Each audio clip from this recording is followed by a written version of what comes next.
전능하신 아버지 하나님의 성주주를 믿습니다. 나는 그의 유일하신 아들 우리의 예수 그리스도를 믿습니다. 그는 성령으로 잉태되어 동정녀 마리아에게서 나시고 본디오 빌라도에게 고난을 받아 십자가에 못 박혀 죽으시고 장사된 지 4일 만에 죽은 자 가운데서 다시 살아나셨으며 하늘에 오르시어 전능하신 아버지 하나님 우편에 앉아 계시다가 거기로부터 살아있는 자와 죽은 자를 심판하러 오십니다. 나는 성령을 믿으며 거룩한 공교회와 성도의 교제와 죄를 용서받는 것과 몸의 부활과 영생을 믿습니다. 아멘. 오늘 함께 나누실 말씀 마태복음 18장 21절부터 35절까지의 말씀 함께 나누도록 하겠습니다.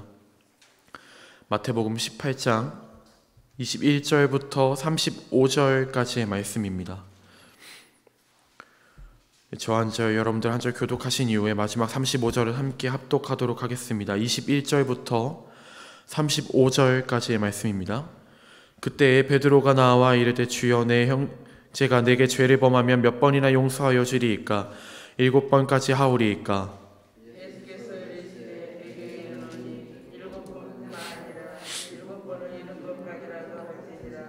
그러므로 천국은 그 종들과 결산하려 하던 어떤 임금과 같으니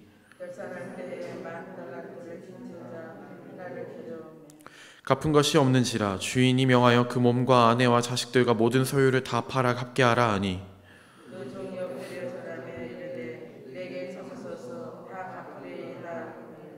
그 종의 주인이 불쌍히 여겨 놓아 보내며 그 빛을 탕감하여 주었더니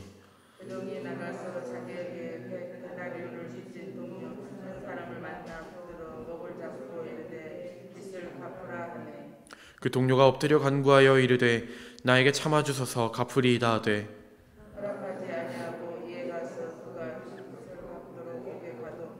그 동료들이 그것을 보고 몹시 딱하게 여겨 주인에게 가서 그 일을 다 알리니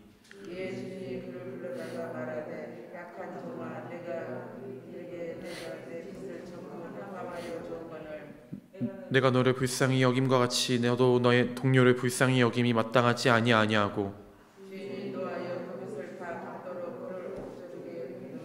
함께 읽겠습니다. 너희가 닭강 마음으로부터 형제를 용서하지 아니하면 나의 하늘 아버지께서도 너희에게 이와 같이 하시리라. 아멘. 네, 오늘 이 말씀을 가지고 함께 이 은혜의 말씀을 함께 나누고자 합니다. 이 현대 사회를 우리가 살아가고 있는데 현대 사회를 살아가는 사람들에게 요즘 가장 중요한 것으로 대두되는 문제가 있는데 그것은 나입니다. 이 포스트 모더니즘 시대로 넘어오면서 사람은 이 고유의 성질과 취향 그리고 생각들을 서로를 존중하는 시대에 살고 있습니다. 우리는 이를 개인주의 시대라고 말하고 있습니다. 우리는 이 현대 사회를 살아가면서 이 개인주의를 굉장히 존중하며 살아가고 있습니다. 내 옆집에 누가 사는지, 나와 같은 아파트에 누가 사는지 뭔가 이제는 쉽게 알 수 없어지게 돼버렸습니다. 내 옆집에 누가 사는지에 대한 관심도 사실 많이 없고 나와 같은 아파트에 누가 사는지에 대한 관심도 사실 많이 없습니다. 그리고 괜히 이런 것들에 대해서 잘못 관심을 가졌다가는 우리는 쉽게 그런 옆집에 사는 사람들에게 오해를 일으키곤 합니다. 때문에 이 바빠진 현대사회 속에서 사람들은 친구들을 만나는 것도 우리가 굉장히 중요하지만 주위 관계보다 내 스스로와의 관계를 더 중요하게 생각하고 그것에 대해서 더욱더 집중하며 살아가기 시작합니다. 내 스스로의 심신을 단련하고 개인의 정서와 시간 등을 우리는 굉장히 소중히 여깁니다. 이에 대해 저희 아버지뻘 되어지는 기성세대 분들은 사실 쉽게 이해하지 못하십니다. 제가 어렸을 때까지만 하더라도 이 한국의 고유 정서인 정의 정서는 참 우리가 살아가는 가운데 많은 것들을 참 이웃을 사랑하게 하고 이웃이 누구인지 알게 하고 참 그런 것들을 쉽게 알 수 있게 해주던 하나의 요소였습니다. 한국은 정의 민족이라고 불리기도 하는데 예를 들면 이사 가면은 우리가 같은 동네에 사는 사람들에게 떡을 돌리기도 하고요. 인사를 하고 어렸을 때 혹시나 우리가 실수한 일이 있다고 하면 흔히 실례를 했다 그러죠. 어렸을 때 바지에 실수를 하거나 그러면은 키나 바가지를 뒤집어 쓰고 소금을 얻으러 돌아다니기도 했습니다. 이게 정말 옛날 이야기처럼 들릴지 모르겠지만 사실 불과 몇십 년 전에 불과한 제가 어렸을 때까지 제가 서울에 살았었는데 그 서울 동네에서도 이런 일들이 아주 빈번하게 일어났었습니다. 물론 이런 것들을 우리가 정의라고 말할 수는 없겠지만 이런 것이 우리의 어떤 이런 이야기를 보면서 우리가 어떤 것을 할 수 있냐면 우리가 어떻게 보면 바지에 실례를 하거나 이런 문제들은 사실 굉장히 그 어린아이에게 좀 치명적인 실수이거나 좀 창피한 일일 수 있는데 우리는 그것을 이웃들에게 쉽게 키나 바가지를 들고 다니면서 소금을 구할 수 있을 만큼 어떤 서로서로에 대한 이해와 관용의 마음이 우리에게 있었습니다. 그래서 같은 동네에 누가 살고 있는지, 같은 동네에 어떤 경조사가 있는지를 우리는 부모님을 통해서 너무나도 쉽게 알 수 있었습니다. 제가 어느 것이 옳다고 제가 감히 말씀드릴 수 없겠지만 확실한 것은 현대사회로 이 사회적 분위기가 변화하면서 이 급격한 성장과 맞물려서 사람들의 마음에 여유가 굉장히 많이 사라지게 되었습니다. 우리가 뉴스나 신문을 보신다면 이 세상의 큰 흐름을 가장 우리가 쉽게 알 수 있는데 이전의 뉴스 분위기와 지금 뉴스 분위기가 굉장히 많이 달라진 것을 저는 느끼곤 합니다. 옛날에도 물론 살인은 존재했습니다. 그러나 우리가 쉽게 접하는 뉴스는 아니었습니다. 우리가 이 자살에 관한 뉴스도 예전에는 그 신문기사에 대서특필을 할 만큼 뉴스의 헤드라인에 넣을 만큼 정말로 큰 뉴스였고 충격적인 뉴스였지만 현대에 이르러서 대한민국은 OECD 국가 중 자살률 1위라는 결과를 가지고 있을 만큼 자살에 대한 뉴스가 너무나도 우리는 쉽게 접할 수 있는 뉴스가 되어져 버렸습니다. 우리의 마음의 여유가 사라진 만큼 나를 본능적으로 보호하는 개인주의가 발달되게 되어지고 사람을 향한 인애와 사랑은 사실 이제는 보기 힘들어졌습니다. 꼭 현대의 개인주의나 생각의 변화가 현대의 여러 문제를 일으킨다고 저는 함부로 단언할 수는 없으나 아주 영향이 없지 않다는 것도 사실입니다. 우리는 지금 미움의 시대에 살고 있습니다. 좋은 소식도 쉽게 접할 수 있지만 이 미운 이야기도 우리는 너무나도 쉽게 접할 수 있습니다. 얼마 전에 이 인하대에 성폭행 살인사건이 있었는데 한 남학생이 같은 동급생 여학생을 성폭행한 이후에 계단에서 밀어서 죽이는 사건이 있었습니다. 이에 대해서 이 남자 학생이 이제 구속이 되고 나서 많은 이제 언론사에서 인터뷰를 요청을 하고 이제 지나가면서 그 법정으로 구속되는 그 과정 속에서 많은 사람들이 왜 죽였느냐, 왜 그 여학생을 성폭행하였느냐라고 물었을 때 그 남자는 아무런 대답도 하지 않았습니다. 우리는 그 아무런 대답도 하지 않은 그 남자를 향해서 많은 의심과 많은 생각들을 하곤 하지만 우리가 그런 일례들을 보면서 우리가 생각할 수 있는 것은 참 사람을 죽이는 것이 쉬운 시대에 우리는 살고 있다라는 것입니다. 사람은 상대적으로 좋은 것보다 좋지 않은 것을 더 크게 느끼는 경향이 있기 때문에 우리는 각자 여러분들 마음에 그리고 나의 마음에 분노를 가지고 살아갑니다. 그러나 우리 기독교는 어떠한 종교입니까? 용서의 종교입니다. 불교는 개인의 득도를 추구하고 이슬람은 개인의 희생을 통한 공동체의 성장을 추구합니다. 급변하는 변화의 물결 속에서 기독교는 이 세상을 용서할 수 있는 어쩌면 유일한 종교일 수도 있겠습니다. 그렇다면 세상의 사람들이 이렇게 이야기할 수 있습니다. 기독교가 무엇인데 감히 세상을 용서하는가? 그리고 한 번 더 생각할 수 있습니다. 기독교는 사랑의 종교라고 말하면서 무슨 용서의 종교라고 이야기하는가? 라고 이야기할 수 있습니다. 그러나 하나님 사랑의 가장 깊은 근원에 그 하나님의 가장 사랑이라고 하는 그 가장 깊은 근원에는 용서가 담겨 있습니다. 이런 말씀에 대한 대표적인 구절로 요한복음 3장 16절을 이야기할 수 있겠습니다. 하나님이 세상을 이처럼 사랑하사 독생자 예수 그리스도를 우리에게 주셨으니라는 이 구절로 이 말씀을 우리는 대변할 수 있겠습니다. 하나님은 세상을 사랑하는 증거로 자신의 하나뿐인 아들 예수님을 우리에게 보내어 주셨습니다. 그렇다면 사람들은 이렇게 다시 한번 이야기할 수 있습니다. 아니 어째서 예수가 이 세상의 태어남이 세상을 향한 하나님의 사랑의 증거라고 말할 수 있는가라고 할 때 우리는 독생자 예수 그리스도를 증거로 다시 한번 제시합니다. 여러분에게 하나밖에 없는 자녀가 있을 때 그 자녀가 이 세상에 피를 뿌려야만, 그 자녀가 죽어야만 이 세상이 선한 것으로 변화되어진다고 할 때 여러분들은 어떤 선택을 할 수 있겠습니까? 하나님의 하나님은 이 세상을 창조한 창조주 그리고 절대자이십니다. 그러나 절대적 존재이기에 인간적인 호소와 감정에 흔들리지 않아서 자신의 하나뿐인 아들 예수를 세상의 죽음으로 보낸 것이 결코 아닙니다. 하나님은 그만큼 자신의 피조물을 사랑하시고 더 나아가서 우리의 완악함을 자신의 하나뿐인 아들 예수를 통해서 우리를 용서해 주신 것입니다. 오늘 본문 말씀을 함께 본다면 예수님을 불같이 따르던 베드로는 어제 본문 15절에 그 예수님의 말씀을 듣고 분개하며 다시 한번 예수님께 질문합니다. 형제가 내게 죄를 범하면 몇 번이나 용서하여 주리이까? 7번까지 하오리이까? 예수님은 이에 대해 7번만 용서하지 말고 7번을 70번까지 용서하라고 말씀하십니다. 베드로의 이 7번이라는 숫자에 대해서 우리가 한번 생각해 볼 수 있는데, 이 베드로의 7번이라는 숫자는 베드로가 생각하고 있는 가장 최상의 숫자, 자기가 생각하는 가장 최대의 숫자였습니다. 즉 얼마나 용서해야 내가 그들을 완전하게 용서할 수 있겠습니까? 라고 지금 베드로는 예수님께 묻고 있는 것입니다. 예수님은 이에 대해서 7번에 70번까지 용서하라고 말씀하십니다. 이는 단순히 우리가 이 말씀을 보면서 숫자에 집중할 것이 아닙니다. 7번을 70번까지 용서한다는 것은 용서의 정도, 즉 계산적인 용서 자체를 없애야 한다는 예수님의 말씀입니다. 용서는 계산으로 이루어질 수 없습니다. 현대사회는 기브앤테이크, 즉 내가 받은 만큼 돌려주어야 하는 문화가 너무나도 익숙한 세대입니다.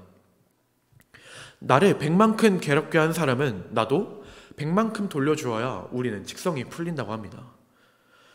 만약 하나님이 이와 같다면 이 세상에 우리가 두 다리로 땅에 서 있을 수 있는 사람이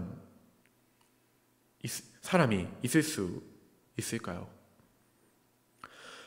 그러나 하나님은 자신이 지은 피조물을 향한 절대적인 사랑이 있었습니다. 그렇기 때문에 죄 짓는 우리지만, 여전히 이 죄악의 문제 속에서 살아가는 우리들이지만 여전히 우리는 하나님을 예배할 수가 있고 우리가 이 새벽에 나와서 우리가 함께 기도할 수 있는 것입니다. 하나님은 저와 여러분 각자의 마음에 은혜라는 주머니를 주셨습니다. 이 주머니는 우리가 힘이 들고 너무나도 사람을 향한 미운 마음과 시기 질투가 우리 마음에 샘솟아날 때 언제든지 그 주머니를 꺼내서 하나님이 내게 주신 은혜를 기억하게 하곤 합니다. 이 은혜의 주머니를 잘 간직하고 기억할 때 우리는 내 옆에 있는 지체를 용서할 수 있는 것입니다. 하나님은 우리를 너무나도 사랑하셔서 용서하여 주신 것처럼 부모가 자녀를 사랑하며 그리고 용서하듯이 우리도 은혜와 사랑이라는 이 매개체를 통해서 내 이웃을, 그리고 내 가족을, 내 같은 목장에 있는 그 사람을, 우리 교회에서 내가 미워하는 그 사람을 우리는 용서할 수 있는 것입니다. 그러나 안타깝게도 이를 악용하는 경우들도 있습니다. 하나님은 사랑이라는 속성을 통하여서 우리에게 그 완전한 용서를 이루셨습니다. 악한 성도는 이를 교묘히 이용하면서 나만 용서받고 나만 용서할 수 있는 위치를 선점하고자 합니다.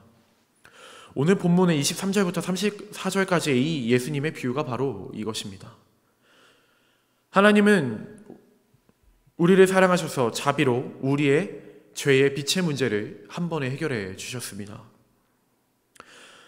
그 죄의 빛을 우리가 수치적으로 환산한다면 지금 오늘 본문 말씀에서는 만이라는 숫자로 비유하지만 사실은 이 만이라는 숫자의 그 너머에 그 진실을 바라본다면 사실 우리 안에 있는 어떤 영원한 죄의 문제라고 예수님은 우리에게 비유로 말씀하고 계십니다. 우리는 그렇듯 우리 마음에, 그리고 우리가 살아가는 가운데 너무나도 많은 죄 속에서 살아가곤 합니다.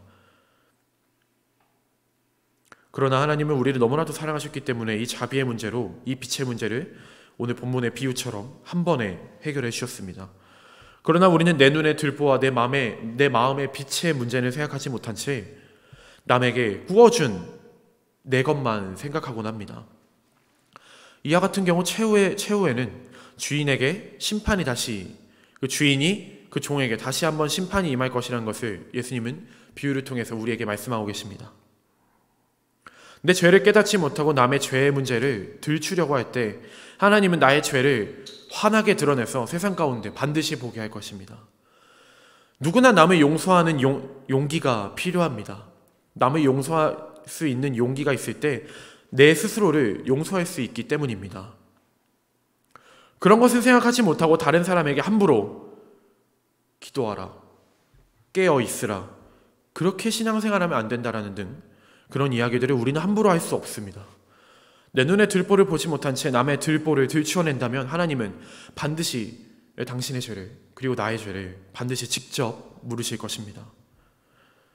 사랑하는 여러분, 오늘 하루 살아가는 가운데 그 인애와 자비의 삶을 살아내시기를 이 시간 간절히 기도합니다. 하나님께서 여러분들을 너무나도 사랑하셔서 독생자 예수 그리스도를 보내어 주시고 아들을 십자가에 못 박아 죽이시기까지 사랑한 그 하나님의 사랑으로 내 이웃을 사랑하고 섬기고 용서하는 하루가 되어지기를 기도합니다. 용서에는 큰 용기가 요구됩니다. 우리에게 큰 용기를 오늘 새벽에 하나님께서 주셔서 용기 가운데 사랑으로 선포하는 삶이 되기를 간절히 소망합니다. 이 말씀을 마무리하고자 합니다. 이 개인주의가 완연하고 타인의 삶보다 나의 삶이 너무나도 중요해져 버린 이 시대 속에서, 이 완악한 시대 속에서 그리스도인을 하나님은 빛이라 부르셨습니다. 그리고 그 빛이 임할 때 우리 안에 있는 어둠은 사라집니다.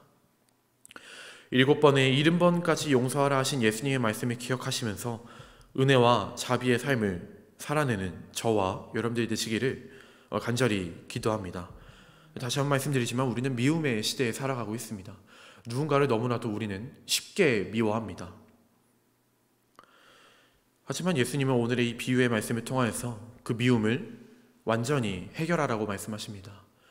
혹시 미운 마음이 있으십니까?